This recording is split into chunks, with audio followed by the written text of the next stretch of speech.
Bye. Okay, text mo ako saan ka para makapunta kami doon. Ha? Bye.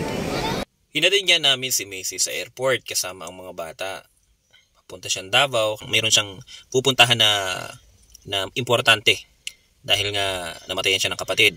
Kailangan nilang umuwing 3 magkakapatid na nandito naka-base sa Manila. Ayan. Pero pupuntahan namin siya doon sa loob para magbabay. Nagkataon naman na bawal na pumasok doon sa loob. Kaya naman hanggang dito lang kami. Ayan na nga si Mama at nagbabay na siya sa amin. Yan. For now, iwan muna kami ditong 4 sa Manila, sa Cavite. At yan, bago kami umuwi, sinulit muna namin yung moment na nasa airport kami. Nagbanding muna kaming 4 at kumain ng ice cream sa 7-Eleven. Yan, kulitan nga kami yan. Lalo na si Bunso, makulit.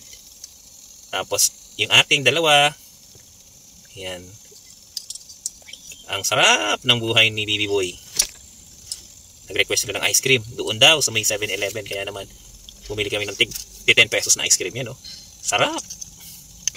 Ito nga yung first day ko bilang nanay at tatay sa bahay. Una, assignment, ay maglalaba muna ako ng mga labahin. Isang tambak at isang bundok na labahan. Pero syempre, automatic naman ang washing machine natin. Kaya, walang problema. Isang salang lang yan. Hintay na lang nating matapos. Yan, hiniwalay ko na nga yung pwedeng ihiwalay. Yung puti sa dikolor at pinag-segregate ko na nga po. Tagal ko nang hindi nagawa to. Kaya simulan ko na in 4, 3, 2, 1. Yan, natapos na nga po at tinutupi ko na nga po yung mga natuloy ko na yung iba. Kaya, ganun lang kasimple yung maglaba. Di ba, baby boy? Yes. Yan, ganyan lang.